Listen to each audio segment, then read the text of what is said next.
সুপ্রভাত বন্ধুরা, আজ হলো 5 ফেব্রুয়ারি বৃহস্পতিবার।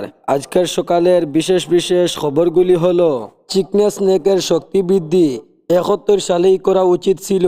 মিয়ার দল কংগ্রেস সাম্প্রদায়িক জাতিদ্রোহী বটে, মুখ্যমন্ত্রী ডক্টর হিমন্ত বিশ্ব শর্মা।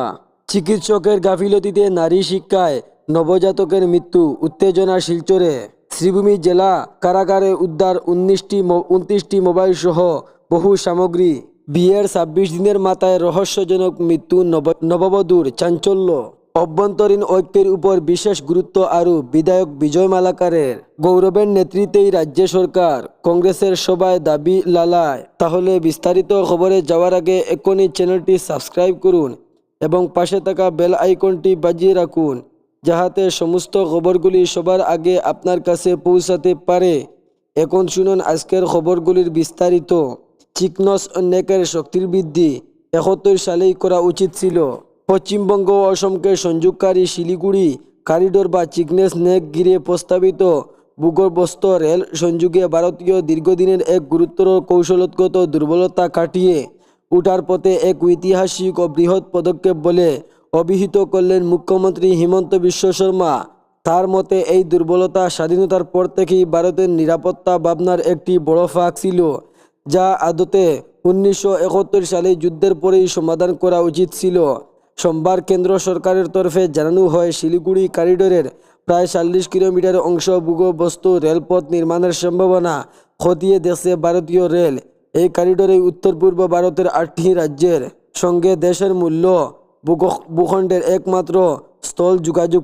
মিয়ার দল কংগ্রেস সাম্প্রদায়িক জাতিদ্রোহী বটে, মুখ্যমন্ত্রী হিমন্ত বিশ্ব শর্মা। নির্বাচনের মুখে কংগ্রেসের তুলোধুনোয় কোনো সুযোগ ছাড়ছেন না মুখ্যমন্ত্রী হিমন্ত বিশ্ব শর্মা। মঙ্গলবার লখিমপুর জেলার নারায়ণপুরে স্পষ্ট ভাষায় মুখ্যমন্ত্রী বলেন, বিজেপি নয়, বাংলাদেশ থেকে আসা মিয়াদের দুষ্মাদ করে সাম্প্রদায়িক রাজনীতি করছে কংগ্রেস।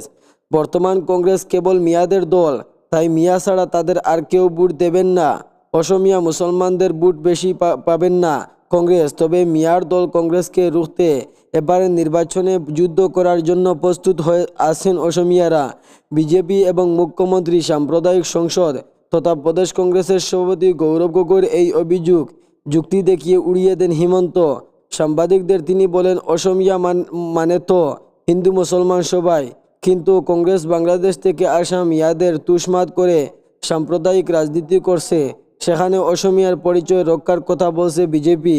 সাম্প্রদায়িক রাজনীতি করা হয়েছে যারা বাংলাদেশ থেকে আসা বিদেশিদের অসমে বসবাস করার সুযোগ করে দিচ্ছে, তাই কংগ্রেস কেবল সাম্প্রদায়িক নয়, জাতিদ্রোহী বটে। তিনি বলেন, বিদেশি সমস্যার সমাধান দাবিতে অসম আন্দোলন প্রাণহত দিয়েছিলেন 60 জন। চিকিৎসকের গাফিলতিতে নারী শিক্ষায় নবজাতকের মৃত্যু, উত্তেজনা শিলচরে। শিলচরের শিবসুন্দরী নারী শিক্ষাশ্রম আনটিল নেটাল হাসপাতালের চিকিৎসকদের গাফিলতি ও অভ্যন্তরীণ সমন্বয়ের অভাবে এক নবজাতকের মৃত্যু হয়েছে, এমন এই অভিযোগ তুলেছেন শিশুটি পরিবার। মঙ্গলবার সকালে ঘটনাটি ঘটে। ঘটনার পর পরিবার ন্যায় বিচারের দাবি জানিয়েছে। পরিবার তরফে জানানো হয়েছে, সোমবার দুপুর 8 মাসের অন্তঃসত্ত্বা এক মহিলাকে হাসপাতালে ভর্তি করা হয়। তিনি বরিষ্ঠ চিকিৎসক পিনাকনি দত্তের তত্ত্বাবধানে ছিলেন। দুপুর 12টায় ভর্তি নেওয়ার সময় চিকিৎসকের জানান, রোগীর শরীর রক্তের ঘাটতি রয়েছে এবং 1 ইউনিট রক্তের প্রয়োজন। পরিবারের লোকেরা বিকেল 4টার মধ্যেই রক্তের ব্যবস্থা করলেও তা রোগীর শরীরে দেওয়া হয় রাত 7টা নাগাদ।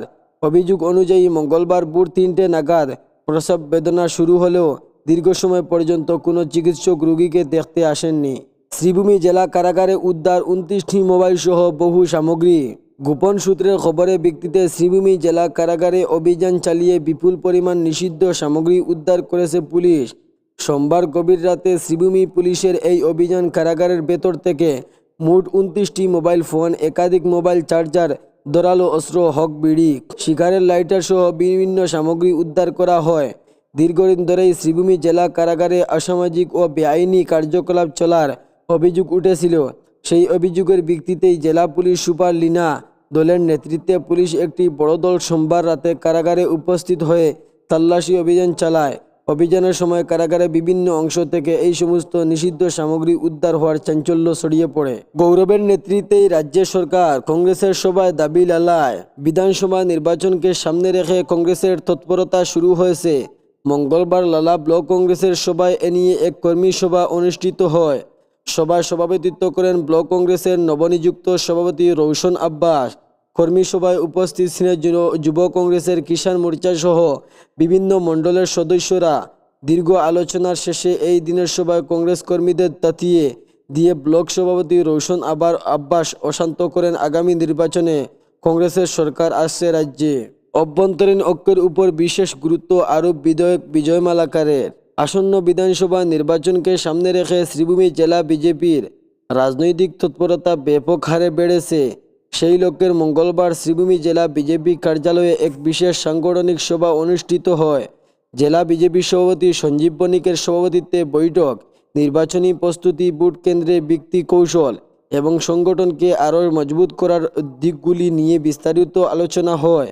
বক্তব্য রাখতে গিয়ে জেলা সভাপতি সঞ্জীব বণিক আসন্ন বিধানসভা নির্বাচনকে বিজেপির কাছে অত্যন্ত গুরুত্বপূর্ণ বলে উল্লেখ করেন।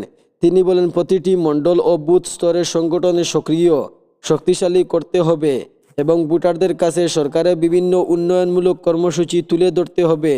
নির্বাচনে শৃঙ্খলা, ঐক্য এবং সম্বন্ধী প্রচারই জয়ের মূল চাবিকাঠি বলে তিনি মত প্রকাশ করেন। বৈঠকে বিশেষভাবে উত্তর করিমগঞ্জ ও দক্ষিণ করিমগঞ্জ বিধানসভা আসনের নির্বাচনী সমীকরণ নিয়ে আলোচনা হয়। পাবদায় বিজয় সংকল্প সভা, 3টি প্রকল্পের শিলান্যাস মন্ত্রী কৌশিকের। আসন্ন বিধানসভা নির্বাচনকে সামনে রেখে মঙ্গলবার লক্ষ্মীপুর বিধানসভা এলাকার পাবদা জিপিতে জিপি ভিত্তিক বিজয় সংকল্প সমাবেশ আয়োজিত হয়। উপস্থিত ছিলেন লক্ষ্মীপুরের বিধায়ক তথা মন্ত্রী ও 26 বিধানসভা নির্বাচনের শাসক দলের প্রার্থী কৌশিক রায়। 3টি উন্নয়নমূলক প্রকল্পের শিলান্যাসের মাধ্যমে পাবদা জিপিতে বিজয় সংকল্প সভায় বক্তব্য রাখতে তিনি এই 3 প্রকল্পের মধ্যে তিলকা নাচগড় নির্মাণ 35 লক্ষ টাকা, পাবদা দুর্গামণ্ডপ নির্মাণের জন্য 10 লক্ষ টাকা এবং নাইদল দুর্গামণ্ডপ নির্মাণের জন্য 10 লক্ষ টাকা বরাদ্দ করেন মন্ত্রী কৌশিক রায়। এদিন বিজয় সংকল্প সমাবেশ ও শিলান্যাস অনুষ্ঠানে উপস্থিত ছিলেন অবসর কুমার সিং, মণিপুরের উন্নয়ন পরিষদের চেয়ারপারসন রীনা সিং। বেহাল সড়ক সংস্কারের দাবিতে আন্দোলনের হুঁশিয়ারি ইয়াসির। শিলচর কালাইন জয়ন্তীরা সড়কের বেহাল অবস্থার জন্য বড়খোলা ও কাটিগড়া বিধানসভা এলাকার জনগণ চরম দুর্ভাগ্যের সম্মুখীন হচ্ছে। সড়কটি এই 2 বিধানসভা এলাকার বিস্তৃত অংশকে সংযোগ করে এবং এটি কার্যত একটি জীবনরেখা হিসাবে কাজ করে। সংশ্লিষ্ট কর্তৃপক্ষের কাছে বারবার দাবি জানানো সত্ত্বেও সরকার এই গুরুত্বপূর্ণ বিষয়টি নিয়ে কার্যত নিরপেক্ষ ভূমিকা পালন করেছে। ফলে সংশ্লিষ্ট এলাকার হাজার হাজার মানুষের জীবন জীবিকা মারাত্মকভাবে ক্ষতিগ্রস্ত হচ্ছে। ভয়াবহ সড়ক পরিস্থিতির কারণে এলাকার উন্নয়ন অস্থির হয়ে পড়েছে। তবু সরকার বিষয়টি সম্পূর্ণভাবে উপেক্ষা করে চলছে। বহু সংগঠন ও ব্যক্তি নিয়মিতভাবে এই সড়কের যথাযথ সংস্কার ও নির্মাণের দাবি জানিয়ে আসছেন, কিন্তু কোনো ফল পাওয়া যায়নি।